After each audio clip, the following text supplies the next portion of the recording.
Everyone, welcome to a doubleheader edition of MDK Racing Victory Stop. Today we're going to go over both the trucks right now and then later on in the afternoon, the Xfinity Series race. Although there's not much to talk about the truck race because it was dominated by Kyle Busch Motorsports, John Hunter Nemechek, and Kyle Busch himself. Now, two stories took place pre-race.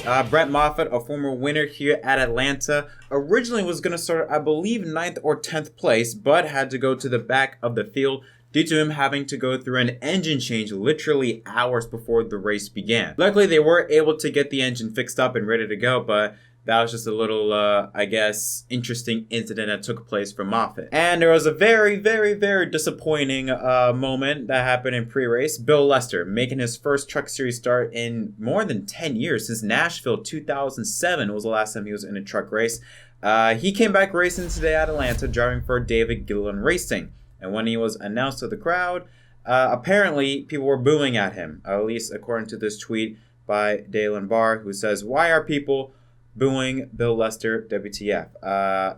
That's the case, then I'm very disappointed because literally Bill Lester did absolutely nothing. It's not like Bubba Wallace, who has been front and center of everything NASCAR related, even though for all the stuff that Bubba Wallace has done for pushing for change in NASCAR, you should not boo at. But especially with Bill Lester, the fact that he did absolutely nothing.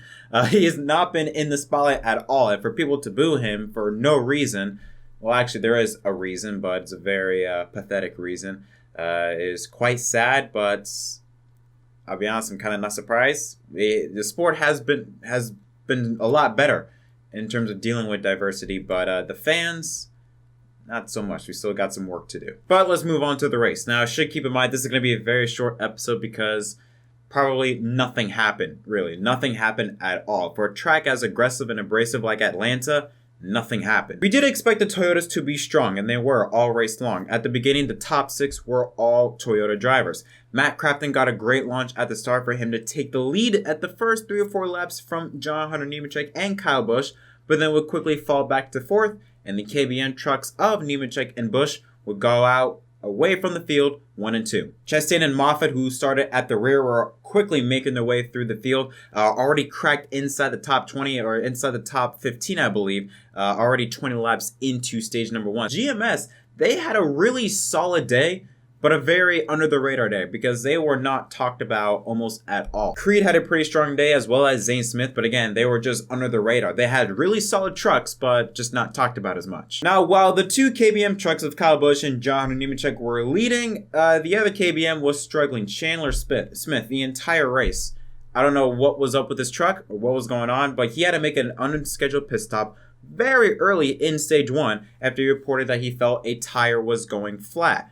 But this is interesting because when the team then checked the tire, nothing was wrong. It was completely fine. He did report, I believe, that the splitter was hitting on the racetrack and how he felt certain things, which probably made him assume that a tire was going down, but the tires were completely fine. In fact, they were probably so good that they were going to use them again, maybe in a later run. Now, this is very interesting to point out because at the end of stage number 1, Kyle Busch was leading. But then coming to the final lap, Kyle Busch goes up top, Nemechek comes down on the bottom of 3 and 4, and Nemechek goes by Kyle Busch like Busch was standing still. Nemechek would have won the stage, 2nd Kyle Busch, 3rd Austin Hill, 4th Stuart Friesen, 5th Ross Chastain, 6th Derek Kraus, 7th Matt Crafton, Zane Smith in 8th, Sheldon Creed in 9th, and Johnny Sauter in 10th. But we're going to talk about those moves between Nemechek and Kyle Busch because a lot of people were saying does this fit in with NASCAR's 100% rule. We're going to talk about that later on, but it was very interesting.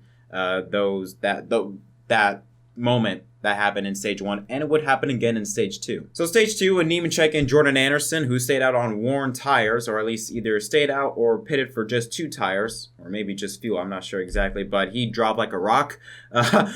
Started on the outside of the front row and was outside the top 25, I'm pretty sure, in 1 lap. Kyle Busch was already back up to 2nd right behind Nemechek and would then take the lead from Nemechek with 15 to go. Meanwhile, Chandler Smith's problems would continue throughout the entire race. Listen to this.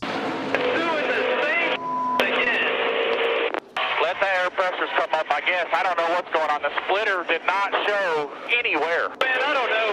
Nothing's working, man.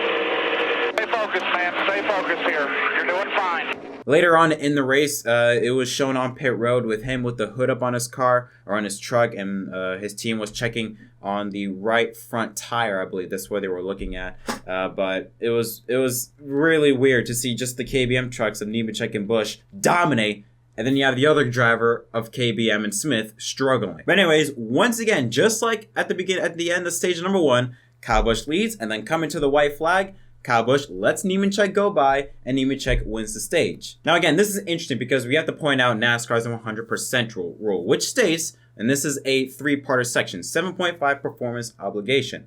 Part A says NASCAR requires its competitors to race at 100% of their ability with the goal of achieving the best possible finishing position in the event. Any competitor who takes action with the intent to artificially alter the finishing positions of the event or encourages, persuades, or induces others to artificially alter the finishing positions of the event shall be subject to a penalty from NASCAR.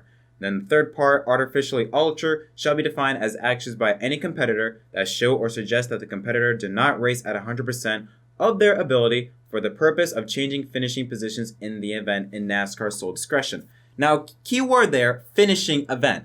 More than likely that refers to the end of the race. Nowhere does it state anything about stage positions or stage finishes. So technically, Kyle Busch did not break the rules. And what Kyle Busch did was very smart because, yes, he is a driver, he is a competitor, but he's also an owner.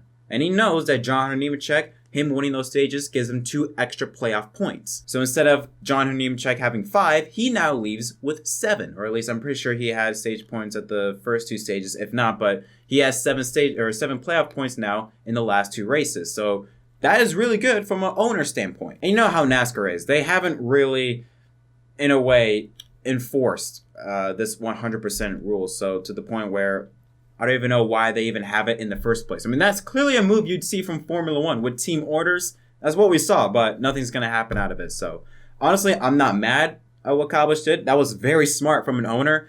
I'm kind of surprised that he did that because I assume Kyle Busch would be the type of guy where I don't care if you're my teammate or what. If you want to pass me, you're going to have to straight up do it. I'm not going to give it to you. So I was surprised that he did that, but that was really smart from his point of view as an owner. Stage 3 began with Kyle Busch and Ross Chastain. Chastain, who started dead last, got his way back up inside the top 5. It was a really good run and really solid run for the entire Nice Motorsports team as well with Moffitt and Chastain. However, with the outside lane, it just did not work all race long, and Chastain would start on the front row and would fall to 7th like that as Nemechek takes 2nd place. Then with 40 laps to go, Austin Hill started running down John Nemechek. He also had a pretty quiet day up inside the top 10 all race long. Was able to charge down John Nemechek and would actually pass him for 2nd place after the final round of pit stops, but he was nowhere near Kyle Busch, who will go on to win for the 60th time in the NASCAR Truck Series, and I believe scores his, 3rd or 4th win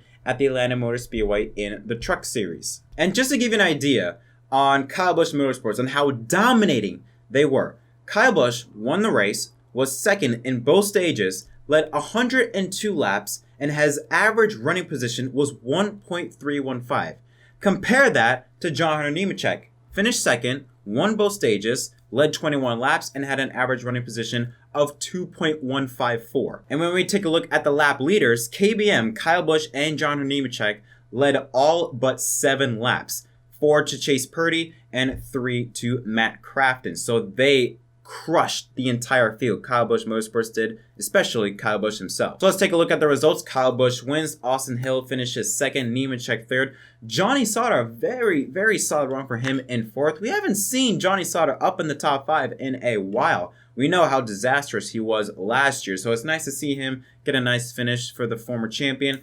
5th is the defending champion himself, Sheldon Creese. 6th, Zane Smith. 7th, Ross Chastain. 8th, Matt Crafton. 9th, Brett Moffitt. And Stuart Friesen rounds out the top 10. Brent Infinger finishes 11th. Solid run for the rookie, Carson Husifer, I think is how you pronounce it, finishes in 12th. Derek Kraus, 13th. Parker Kligerman in 14th. 15th, Ryan Truex. 16th, Ben Rose. I was kind of surprised to see how off he was. He just wasn't as upfront as I expected him to be. Keep in mind, he is a guy that won the first 2 races of the season. Granted, at a Daytona and the road course, so he wasn't on the mile and a half, but still, I expected him to be upfront to compared to his teammates Crafton and Sauter. So for him to finish 16th, 1 lap down, kind of surprising. Ty Gillen in 17th, Tyler Ankrum 18th, Tanner Gray 19th, and Spencer Davis rounds out the top 20. And here are your other notables. Haley Deegan 21st.